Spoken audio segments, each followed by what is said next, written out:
গণ অধিকার পরিষদের সভাপতি তিনি তার ফেসবুক স্ট্যাটাস দিয়েছেন, সেখানে তিনি প্রশ্ন রেখেছেন গণ অভ্যুত্থানের ঐক্য ও সংহতি বিনষ্ট এবং দেশের বর্তমান পরিস্থিতির জন্য আপনি কাকে দায়ী করবেন? আপনি জাতীয় নাগরিক পার্টির রাজনীতির সঙ্গে যুক্ত যুগ্ম আহ্বায়ক জাতীয় নাগরিক পার্টি, আপনার কাছে কি মনে হয় এই বর্তমান পরিস্থিতির জন্য আসলে দায়ী কারা?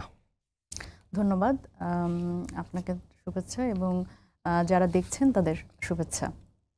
দেখেন, আসলে এই সময়ের জন্য আমি দায়ী বলবো আমাদের পুরাতন মানসিকতাকে, এবং আমাদের বলতে আমি বলেছি রাজনৈতিক দলগুলোর। যে সময় আর কি আমাদের প্রথম এবং সবচেয়ে বড় প্রায়োরিটি ছিল যে সব মানে নিজেদের স্বার্থ বা দলীয় স্বার্থ বাদ দিয়ে আমাদের দেশটাকে সামনে রেখে দেশের জন্য এবং মানুষের স্বার্থে কাজ করতে, কিন্তু সেই সময়টাই আমরা দেখেছি যে রাজনৈতিক দলগুলো তাদের আসলে সেই পুরনো অভ্যাস থেকে বের হতে পারেনি। এবং দেখা গেছে যখন এই যে যারা আসলে এই ঐক্যের কথা বারবার করে বলছে, তারা কি নিজেদের তাদের প্রশ্ন করা প্রয়োজন যে তারা কি আসলে সেই ঐক্যের জন্য কি করেছে। এবং আমরা যখন দেখলাম যে বাংলাদেশের, আমি যদি বলি বাংলাদেশের এই ইতিহাসে আমরা কখনো কিন্তু এই রকম বাস্তবতার সামনাসামনি হয়নি, যখন আসলে আমরা দেখেছি যে একটা সরকার পালিয়ে যাওয়ার সাথে সাথে পুরো, আমি যদি বলি পুরো সিস্টেমটার গুরুত্বপূর্ণ পদগুলো খালি হয়ে গেছে। এবং এটি তো হওয়ার কথা ছিল না।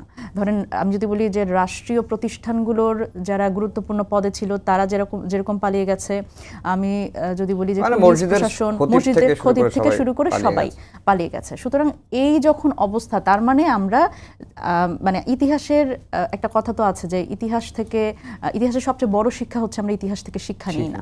তো এই বাস্তবতাটির মধ্যেই আমরা আসলে আছি যে এই ধরনের এত বড় একটা গণ অভ্যুত্থানের পরে, একটি স্বৈরাচার পতনের পরে আমরা এর পরেও কেন যেন ক্ষমতার ভাগাভাগিতে চলে গেছি, এবং কিভাবে আসলে একটি নির্বাচন দিয়ে ক্ষমতায় যাওয়া যায় এই ভাগাভাগির মধ্যে চলে গেছি। এবং কেউই আসলে ভাবছি না যে আমরা আবার সেই সেম পথেই যাচ্ছি। আমরা রাষ্ট্রের যে সংস্কারগুলো প্রয়োজন সেই সংস্কারগুলো বিষয়ে আমরা দ্বিমত পোষণ করছি, এবং প্রত্যেকটি রাজনৈতিক দলেরই এমন একটা বিষয় যে কেউ আসলে কাউকে ছাড় দিব না, এবং এটি জনগণের স্বার্থে যাক বা না যাক, এটি আমার দলীয় স্বার্থ সংরক্ষণ করতে পারলেই যথেষ্ট। যেহেতু অন্য দলগুলো করছে, এনসিপির চিন্তা ভাবনা কি? এনসিপি কি ক্ষমতার ভাগ নিতে চায় না, নাকি এনসিপি বর্তমানে ক্ষমতায় আছে এই জন্য আরো কিছুদিন স্টে করতে চায়? এটি তো একটি মানে চরমভাবে আলোচিত কথা যে এনসিপি ক্ষমতায় আছে, কিন্তু এনসিপি যা চায় কোনোটাই হয় না। এইভাবে করে আসলে মানে কিংস পার্টি বাট মানে পার্টি উইদাউট কিং, এইভাবে করেই আসলে ক্ষমতায় আছে, যদিও এটা এখন হাস্যকর একটা বাণীতে পরিণত হয়েছে। মাঝখানে একটা ছোট্ট প্রশ্ন করে রাখি যে এনসিপি যা চায় তা হয় না। আমরা দেখেছি যে এনসিপি যা চাইতো তা হতো, কিন্তু এক পর্যায়ে যখন হচ্ছে না, অনেকেই বলছেন যে এখন যেহেতু সরকারের সাথে তার বনিবনা হচ্ছে না, সেই কারণে সরকারের বিরুদ্ধে নানা রকম অভিযোগগুলো আসছে। এটার উত্তর চাই। আচ্ছা, এনসিপি এইটার উত্তরই প্রথম দিই, সেটা হচ্ছে এনসিপি কবে যেটা চেয়েছে সেটা হয়েছে। এনসিপি বলেছে যখন যে চুপ্পু রাষ্ট্রপতি হিসেবে থাকবেন না, তখন কোনো দলই রাজি হয় নাই। এবং এনসিপি, আমি তারও আগের কথা বলি যে এনসিপি যখন বলেছে যে আমাদের একটি জাতীয় সরকার করার প্রস্তাব ছিল প্রথমে, সেটিতেও কিন্তু বড় দল হিসেবে বিএনপি রাজি হয়নি এবং তারা নির্বাচনের কথা বলেছে।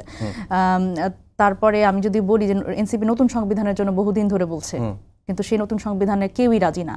এনসিপি এই ঐক্যমত্য কমিশনে গিয়ে যতগুলো অন্তত মানে যে 84টা প্রস্তাব সামনে এসছে, সেই 84টা প্রস্তাবের মধ্যে এনসিপি তাদের ডিবেটে যা যা আসলে বলতে চেয়েছে, এনসিপি বলছে যে উচ্চকক্ষে পিআর প্রয়োজন, তাহলে কিংস পার্টি হিসেবে বা এই মুহূর্তে ক্ষমতায় থাকা দল হিসেবে পিআর হয়ে যাওয়ার কথা উচ্চকক্ষে, এবং সাংবিধানিক এবং সংবিধিবদ্ধ প্রতিষ্ঠানগুলোতে স্বতন্ত্র নিয়োগ কমিটি না করতে চাওয়া, এটি তো বড় দল হিসেবে বিএনপি চায় না।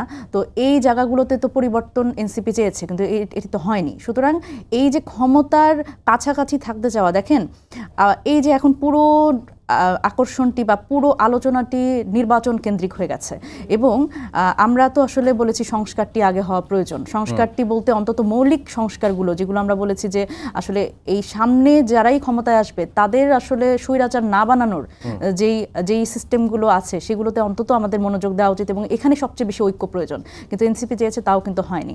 সুতরাং এই সময় যেটা হয়েছে সেটা হচ্ছে যে সব দলগুলি দেখবেন যে আজকে যেই বিষয়টি দিয়ে আপনি শুরু করলেন, নুরুল হক নূরের কথাটি এবং হাসনাত আব্দুল্লাহর সাথে এক ধরনের কনভারসেশনের কথা।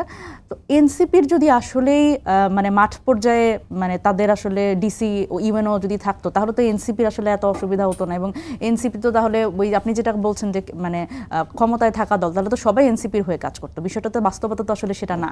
আসলে সেটার ক্ষেত্রে কিছুটা যে হয় নাই তাও কিন্তু না। না, দেখেন এনসিপি তাহলে মানে ধরেন আমি তর্কের খাতিরে ধরেই নিলাম যে এনসিপি আসলে ডিসি ইউএনও এগুলো আসলে পরিবর্তন করেছে, যদি তর্কের খাতিরে ধরেও নেই তাদের পরিবর্তন করেছে। এনসিপির কি নিজেদের কোনো লোক আছে? হয় তারা আওয়ামী লীগ, না হয় বিএনপি, না হয় জামাত। সুতরাং তাদেরই রদবদল করেছে যদি তর্কের খাতিরে ধরেও নেই। সুতরাং আলটিমেটলি বেনিফিশিয়ারি কিন্তু সেই বড় দুটি রাজনৈতিক দলই। সুতরাং যে দ্বিদলীয় রাজনীতি বাংলাদেশে আছে তারাই কিন্তু এই প্রশাসন বলেন এবং পুলিশ প্রশাসন সবকিছুই তাদের দখলে। এবং আমি যদি বলি একদমই স্থানীয়ভাবে, এই যে আপনি বলছেন যে ক্ষমতার ভাগাভাগিতে এনসিপি কেন নাই, এনসিপি তো আসলে ক্ষমতার ভাগাভাগিতে যাবে না। এটাই সবচেয়ে বড় কারণ। দেখেন একটি নির্বাচন করতে একটি আসনে কত টাকা লাগে আপনার কি মনে হয় বলেন তো? আমার আসনে আওয়ামী লীগের যিনি উনি কম করেছে, আমাকে যা বলা হয়েছে যে উনি আসলে কম টাকা খরচ করেছে, সেটা হচ্ছে 70 কোটি। 70 কোটি টাকা যদি উনি খরচ করেন, আমার তো মানে 70,000 টাকা খরচ করারও মানে সামর্থ্য নাই। সুতরাং এনসিপি আসলে ভাগাভাগিতে কেন যাবে? এবং এর জন্য ধরেন যে একটা নির্বাচন করতে গেলে আপনার ওইখানে এসপি কে সেট আপ দিতে হবে, ডিসি কে সেট আপ দিতে হবে, ইউএনও কে সেট আপ দিতে হবে। এই যে সেট আপ, এই সেট আপ তো আসলে এনসিপির নাই এবং এনসিপি এটার জন্য আগ্রহীও না। সুতরাং সে অর্থের জোরে পারবে, না সে পেশি শক্তির জোরে পারবে, অস্ত্রও নাই তার, অস্ত্রের ঝনঝনানিও তাদের নাই। সুতরাং এবং এই সেটআপগুলোও নাই। সুতরাং এনসিপি আসলে ভাগাভাগির মধ্যে নাই। এনসিপি বরং সিস্টেমটা পরিবর্তনে, এবং এই সিস্টেমটা যদি পরিবর্তন হয়, এই সেটআপ যাতে আর না লাগে, এইটার জন্য এনসিপি সবচেয়ে বেশি আগ্রহী।